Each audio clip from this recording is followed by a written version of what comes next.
السلام عليكم ورحمة الله تعالى وبركاته. مرحبا بكم في فيديو جديد على قناة زاهرة شانيل. فيديو ديال اليوم غادي نوجد معكم رقائق ديال الذرة كيف كتشوفوا في الصورة. رقائق ديال الذرة، وغادي نوجدوا ايضا الكوزامية في الدار. الصراحة ديال الدار كتجي زوينة بطريقة سهلة وغير بجوج مكونات، يعني ماشي بزاف وما فيهاش خدمة بزاف، وبطريقة جديدة. المهم ما نطولش عليكم بزاف. ما تنساوش تشاركوا في القناه. غادي نخليكم دابا مع الفيديو. ومازال الا كنتو اول مره كتشاهدوا القناه ديالي فما تنساونيش بالاشتراك وتفعلوا زر الجرس، والناس اللي مشاركين معايا وما كيطلعش ليهم الفيديوهات فما تنساوش تحيدوا الاشتراك وتعاودوا ترجعوه، وبهكا يبدا يطلع لكم كل جديد. هذه هي الكوزاميه اللي غادي تشوفوا في الفيديو. كتجي على هذا الشكل هذا معلكه وبطريقه سهله وبسيطه ولذيذه. اول حاجه غادي نحتاجو بطاطا قطعناها بهذا الشكل هذا. بطاطا مقطعه بهذا الشكل كيف كتشوفوا، مغسوله ومنقيه. غادي نوضعوا فيها العطريه، التحميره، الزعتر، الزيت، الابزار ومليحه. والسودانيه بطبيعه الحال كنتخلط بهذا الشكل هذا، وكنديروها في الطاوه وندخلوها للفران، نخليوها طيب في الفرن. في مقلاة غادي نديروا البصله، ديروا البصله، كديروا الدجاج فيه العطريه. بالنسبه للدجاج العطريه كديروا فلفل اسود وتحميره، كذلك الابزار والفلفل الاسود المهم، ومليحه وسكينجبير، وكتخليوهم يطيبوا حتى كيطيبوا مزيان وتخليوهم على جانب.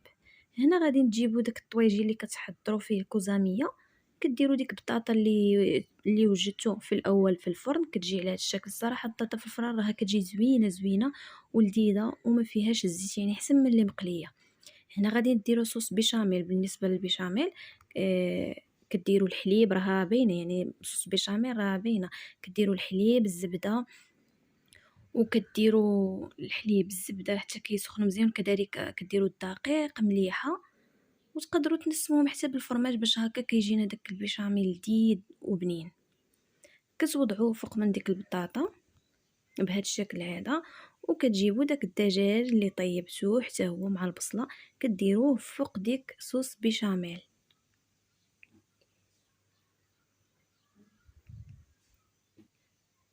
وكتبقاو تسرحوا بهذا الشكل هذا، وكتعاودوا تغطيو بصوص بيشاميل من الفوق، وكتدخلوها طيب في الفرن. هنا تقدروا هنا راه كديروا حتى الفرماج من الفوق باش كتجينا زوينه، يعني صوص بيشاميل فوق منه الفرماج.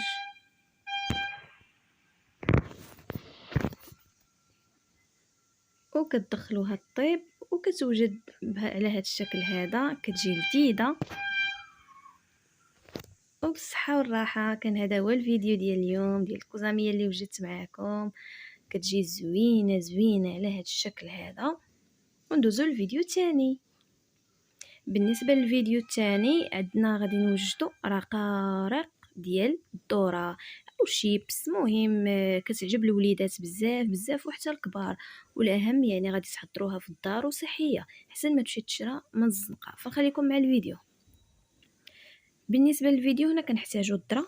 كيف كتشوفوا معايا الذره كديروها في خلاط كهربائي، يعني كتسدوا لها وكديروها تطحن مزيان حتى كتولي عندنا ديك الذره غبره، يعني الذره.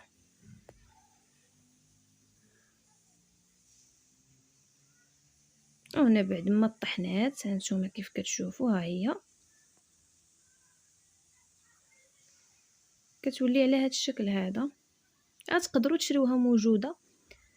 وهنا كتضيفوا مليحه وخماره، كتخلطوهم مزيان،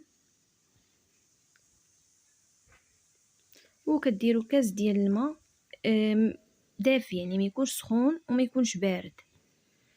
كتزيدوا كاس اخر، المهم كتبداو تخلطوا. وهنا كديروا معلقه ديال المايزينا، 2 معالق درت، وكتخلطوهم وكتولي العجين على هذا الشكل هذا. وهنا تجيو باش تقرصوها.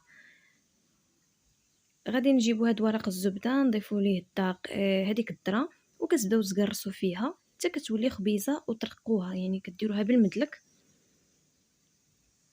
كترقوها مزيان، وكتجيبوا واحد الموس وكتبداو تقطعوا.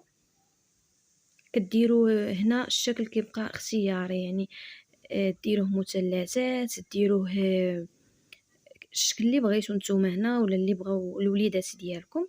هكا يعني كتجي حسن من شيبس.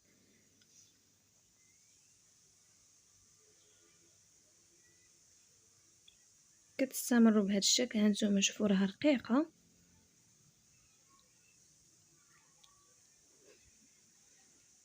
ها هي كتجي على هذا الشكل هذا، وكنديروها في الفران باش طيب حتى كتوجد، كتدخل طيب وصافي كتولي واجده. كتولي على هذا الشكل هذا، يعني راها كتجمع كيف كتشوفوا. وها هي الذره شيبس او الذره. وهنا كديروا يعني كتنسموها باللي بغيتو. هنا راه درت مليحه مع السودانيه، وغادا تخلط مزيان. كديروا مليحه مع السودانيه ديال بغيتوها حاره، وكتخلط مزيان وكتقدموها بالصحه والراحه. هذا هو الفيديو ديال اليوم، يعني شيبس او رقارق الذره. حضروها للوليدات راه كتعجبهم، وايضا الكوزاميه حتى هي كتعجبهم، وتقدروا تحضروها حتى في هذا رمضان هذا. كنتمنى الفيديو ديال اليوم انه ينال اعجابكم. الا مازالين ما مشاركينش في القناه فما تنساوش ديروا لي واحد اشتراك، وتخليوا لي تعليق الى عجبكم الفيديوهات بجوج. واي سؤال مرحبا.